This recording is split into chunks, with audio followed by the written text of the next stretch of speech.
Día 25 de mayo. Santa María Magdalena de Pacis, Virgen. El 2 de abril de 1566 nació en Florencia, Italia, de padres nobles llamados Camillo Gueri de Pacis y María Lorenzo Buon del Monti, una niña que al siguiente día fue bautizada, poniéndole el nombre de Catalina. Desde niña hizo concebir esperanzas de su futura santidad. Encontró el símbolo de San Atanasio y sin saber leer, lo leyó con suma facilidad, y como quien encuentra un tesoro se lo llevó a su madre con el fin de que le declarase los misterios que encerraba. A los 7 años, dejó de ser niña y fue mujer prudente, callada, discreta, liberal y devota. No interesándola el trabajo de su casa, se retiraba a un rincón de la misma, donde la encontraban o de rodillas en oración o recogida en Dios, sin querer tratar con las criaturas. No dormía en su cama sino en el suelo con el fin de mortificar su inocente cuerpo con el mayor disimulo. Odiaba las galas y vanidades del siglo. Ocupábase en reunir en su casa a otras niñas, a las que enseñaba la doctrina y las imponía en el modo de hacer oración, y a las pobres repartía el desayuno y merienda que le daban, y con las mismas repartía sus ropas. Una de las inclinaciones que se le notó desde su infancia fue una entrañable afición y devoción a la pasión de Cristo. Este amor la incitaba a tomar escondidas de su madre disciplinas, formar coronas y cintas de ramos espinosos y ponérselos en la cabeza y espaldas, pasando las noches en vela. En el invierno se ingeniaba para que no le calentase en la cama, y si no lo podía conseguir al quedarse sola, retiraba los colchones y recostándose sobre un jergón la pasaba. El mismo método de mortificación usaba en la comida. Gran sufrimiento era para la inocente niña el que los confesores no le permitieran por su edad el comulgar. Gozaba en asistir a la iglesia y ver cómo los demás comulgaban.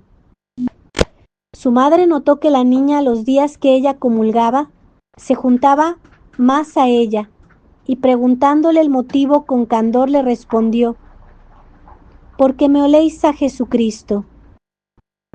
Pasaban sus padres en una aldea una temporada, y llegado el día de precepto, tenían que caminar bastante hasta llegar a la iglesia. Le dicen a su hija que antes de ir a misa desayune y que no fuera a pie. Pero ella les dice que no era la mejor disposición para ir a visitar a Jesús la comodidad y el regalo, con lo que le permitieron ir andando. A los 10 años, le permiten hacer su primera comunión, efectuándola el día de la Anunciación, derramando el Señor gracias imposibles de narrar. Su padre fue nombrado gobernador de Sertona en 1580, y pensaron dejar a su hija de pensionista para su educación en las monjas de San Juan de Malta, a lo que Gustosa dio su asentimiento con el fin de entregarse a sus anchas a las penitencias y al retiro. 2 o 3 años pasó en el convento y las religiosas la instaban a que se quedara con ellas, a la que no se avino por no encontrar allí la perfección que anhelaba su alma. A los 17 años quisieron sus padres darla en matrimonio a un rico pretendiente, y cuando se lo propusieron valerosamente contestó que antes daría su cabeza al cuchillo que a un hombre su castidad. Santa María de los Ángeles, convento de Carmelitas Calzadas, fue el elegido por la joven Catalina en su misma ciudad natal para santificarse. El 30 de enero de 1583, siendo de gran edificación de la ciudad, vistió el hábito de la Virgen del Carmen. Era costumbre que el sacerdote pusiera un Santo Cristo en las manos de la recipiente y al cantar el coro, aquellas palabras, Mi absit gloriari, sintió que su alma se iba al pecho de Cristo, uniéndose con él en fuerte lazo. protestando entonces no querer a otro que a Jesucristo y éste crucificado, y en señal que del mundo nada quería, se mudó el nombre llamándose desde entonces María Magdalena, a la que quería imitar en el amor a Jesús. Con este espíritu y con estos principios, comenzó a correr por los caminos del Señor. El silencio, el retiro, la oración, la mortificación, el acudir a los actos comunes con nimia puntualidad, el servir a la comunidad le eran recreo. En manos de su maestra resignó su voluntad para que la tratase como a persona muerta. Decía: en hacer los ejercicios que manda la obediencia, estoy cierta de que hago la voluntad de Dios, de lo cual no me aseguro cuando hago oración u otros ejercicios, aunque sean buenos y santos, por mi propia voluntad. A los que manifestaban sentimientos contrarios decía: si yo hago bien oración en el tiempo que la religión señala, no haría poco. Con este fervor continuó su año de noviciado y desde entonces comenzaron los arrobamientos y éxtasis. Túvolos públicos y extrañadas las monjas, y juzgando que fuera algún accidente, la quisieron auxiliar, y oyeron que decía acongojada: oh amor, cuán ofendido estáis. Oh amor, que no eres conocido ni amado. Cumplido el año de noviciado, le dilataron el darle la profesión, probándola el Señor con gravísima enfermedad. Juzgaron muriera y determinaron darla la profesión, y a petición suya le llevaron al coro sufriendo intensos dolores, pero con gran satisfacción de su alma, realizó su profesión religiosa el 27 de mayo de 1584. Terminando el acto de la profesión, quedó en éxtasis por espacio de 2 horas. Juzgando las religiosas, expiaría. Su enfermedad continuó por espacio de 40 días, comulgando todos los días y quedando extasiada por espacio de 2 horas, con la vista fija en un Santo Cristo. Intrigado el confesor por aquellas manifestaciones tan extraordinarias, y queriéndose cerciorar si eran de Dios o del demonio, la mandó que manifestara a su maestra todo lo que por su interior pasaba en aquellos éxtasis, a lo que puntualmente obedeció la santa. Uno de estos éxtasis le duró 16 horas continuas, y en él se presentó el Señor como en los momentos de su dolorosa pasión, en todas las circunstancias dolorosas, causando tal pena a la santa que las religiosas temieron fuera el último momento de su vida, pidiendo todas al Señor que no les llevara aquella flor de su Carmen tan en flor, sino que la dejase en su jardín predilecto para que todos gozasen de su fragancia. Escuchó Dios la petición y la salud fue repentina. Ingresó en el convento una sencilla labradorcita, e ingenuamente decía que quería conocer a la monja santa que en él había. Y Dios, que no desprecia los corazones sencillos, se la mostró de diversos modos. El primero, estando en el coro la santa la vio cercada de luz hermosa y entre rayos luminosos a un niño precioso que la acariciaba. La segunda vez, en ocasión que la santa estaba amasando el pan, viendo que el niño Jesús la asistía en su trabajo y la alumbraba cuando lo llevaba al horno. La tercera vez fue también en el coro viendo que una imagen de talla levantaba el brazo y bendecía a la santa. Uno de los favores más singulares que le acaecieron tuvo lugar el 24 de marzo de 1585. Estaba la santa rezando las Aves Marías, contemplando las palabras de San Juan: Verbum caro factum est. Y arrebatada en éxtasis que le duró 11 horas, se le apareció San Agustín, declarándole aquel inefable misterio. La santa, inflamada en amor, suplicó al santo grabase en su corazón dichas palabras y accediendo escribió Verbum con letras de oro y el caro factum est con letras de sangre, significando la unión de la carne y sangre humana a la persona del Verbo. No fue esta gracia sola. El domingo de Ramos pidió al Señor le hiciera sentir las angustias de su sagrada pasión, en especial la que sintió su humanidad en la cruz. Concedida la petición, se halló repentinamente aquejada de dolores excesivos, sintiéndose morir, hasta tal extremo que se vio obligada a decir: «Oh Jesús mío, no puedo participar tanto de estas penas». El lunes santo pidió al Señor que le comunicase sus preciosas llagas y mereció ver salir del Redentor 5 rayos muy resplandecientes que se imprimían en sus manos, pies y costado. El 28 de abril se le apareció el Señor mostrándole preciosos anillos y con confianza de hija le pidió uno, que le fue concedido en señal de que la recibía por esposa. El 4 de mayo se le apareció coronado de espinas, manifestándole que para él había sido dolorosa, pero a ella no le causaría pena alguna.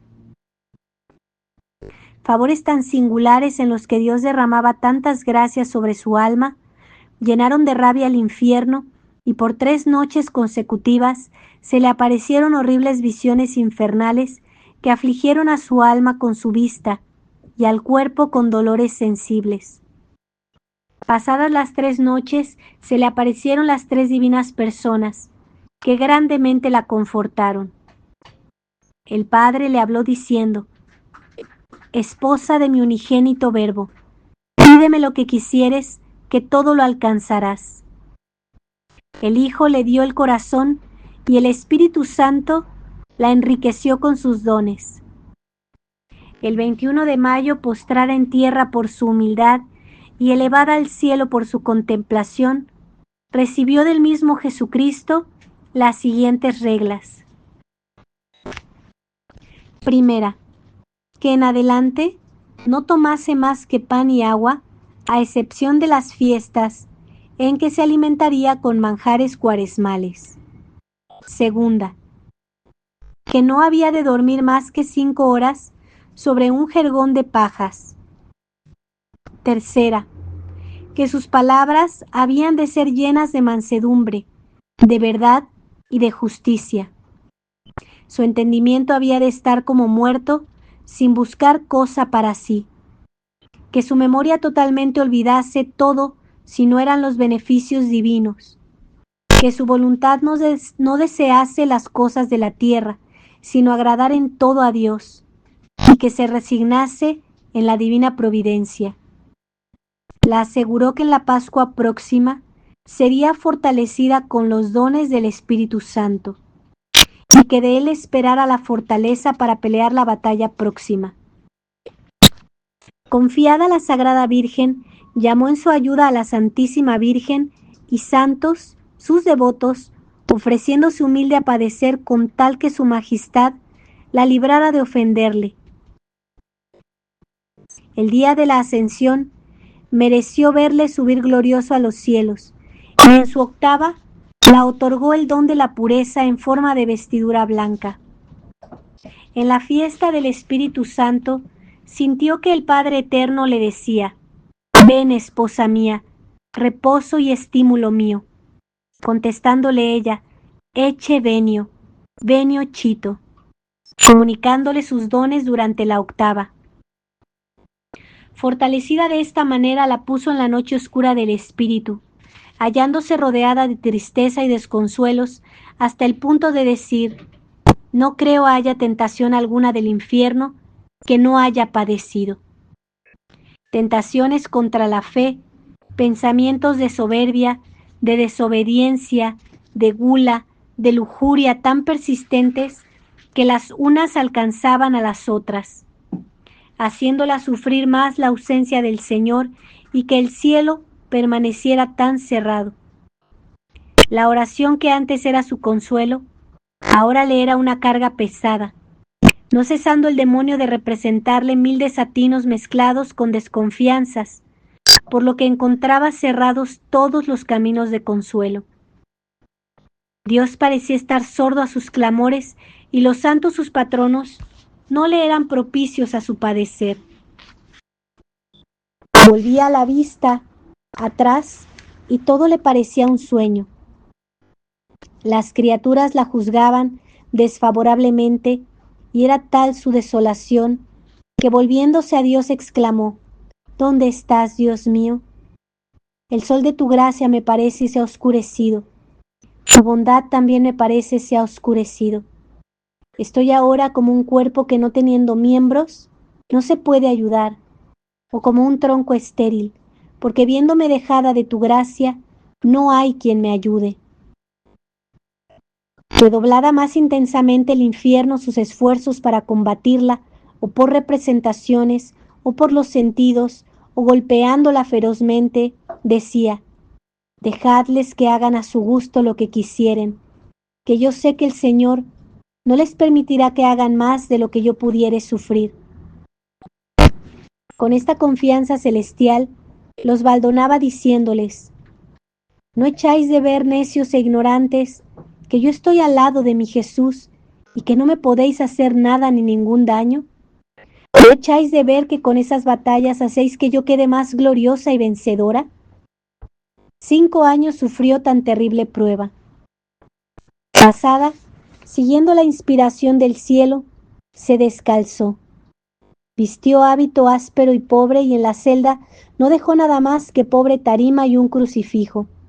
Para que no causara admiración dijo a las monjas: no es novedad lo que hago, sino que profeso perfectamente mi regla.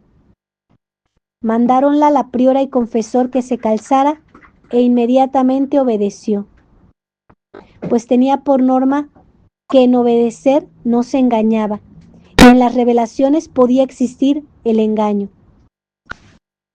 Que fuera del cielo la inspiración lo confirmó, ya que cuando se calzaba los pies y piernas se le hinchaban tanto que aún para ir a comulgar tenía que llevarla, y en cuanto se descalzaba, en el acto desaparecía la hinchazón.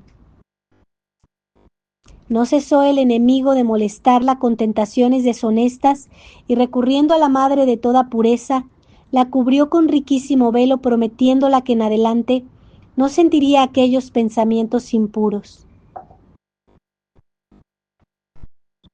Restituida a la paz del alma, en 1590, fueron innumerables los éxtasis que sufrió, en especial después de haber comulgado. Era tal el hábito de estar en Dios, que nada de lo exterior la perturbaba.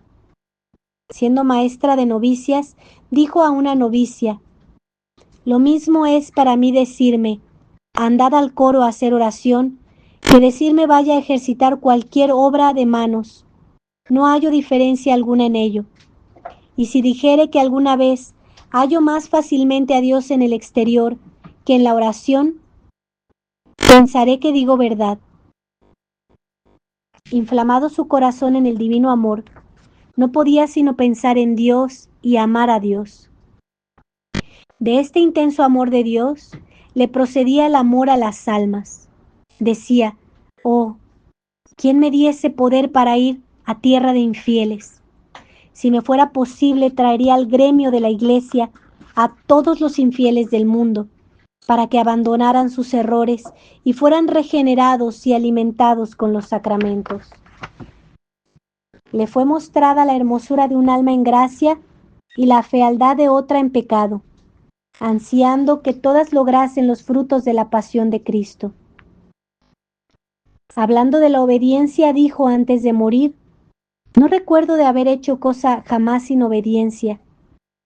Siempre me he dejado gobernar simplemente por la voluntad de mis superiores, y en todas mis cosas no he tenido otra mira si no es a Dios. Su pureza fue angelical, por lo que pudo decir: por la gracia de Dios, no me acuerdo de haber tenido gusto ni deleite alguno si no es en Dios, sin haberlo puesto jamás en las criaturas. Cuando la hicieron maestra de novicias, su cuidado especial era que sus novicias amaran intensamente a Dios y le agradecieran el beneficio de la vocación religiosa que tan a salvo las ponía de las acechanzas del mundo.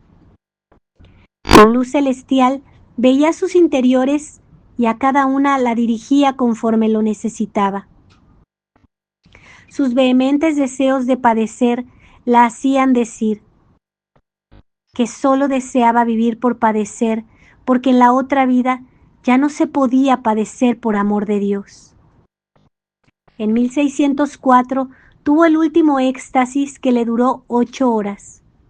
En 1605 la eligieron por su priora y a los 8 días la repitieron sus antiguos males de fiebres que no la dejaron levantar del lecho en 30 meses. Más que los dolores físicos, la hacían padecer los desconsuelos interiores y sequedades tan intensas que ni en la tierra ni en el cielo hallaba alivio. Y aunque aún en la misma Sagrada Comunión no hallaba gusto sensible, pero afirmaba que cada vez más la confortaba. Juzgando ser sus días contados, la administraron el santo viático. El confesor precisaba ausentarse de Florencia, pero quería presenciar los últimos momentos de la santa y se hallaba indeciso.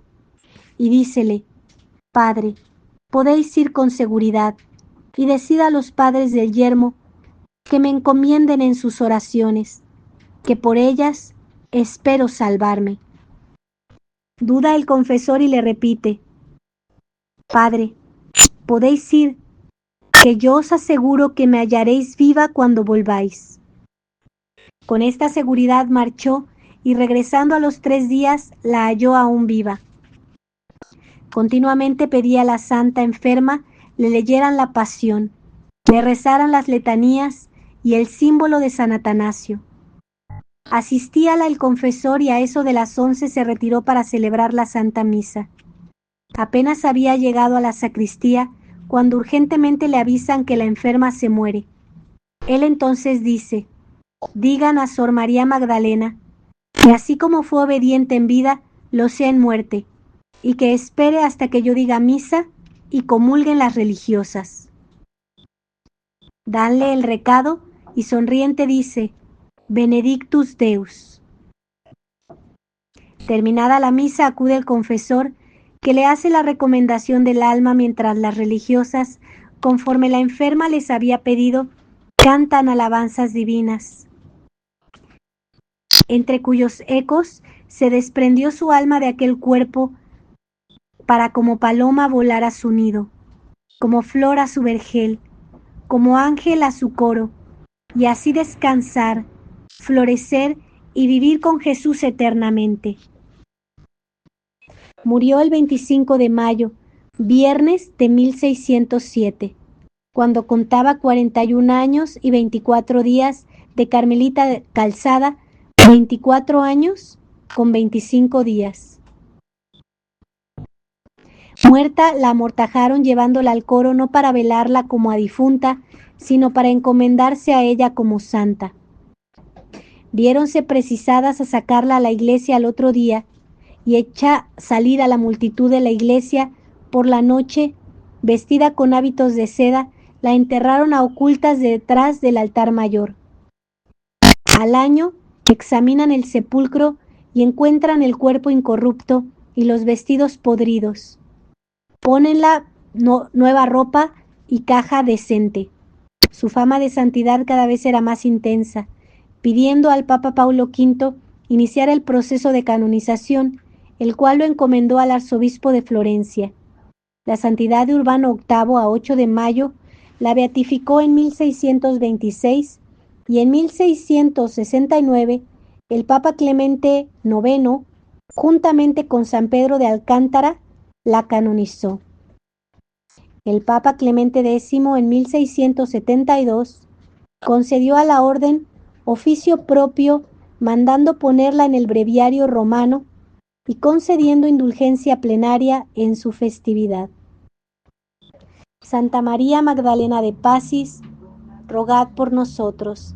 Santa María Magdalena de Pacis, rogad por nosotros. Santa María Magdalena de Pacis, rogad por nosotros.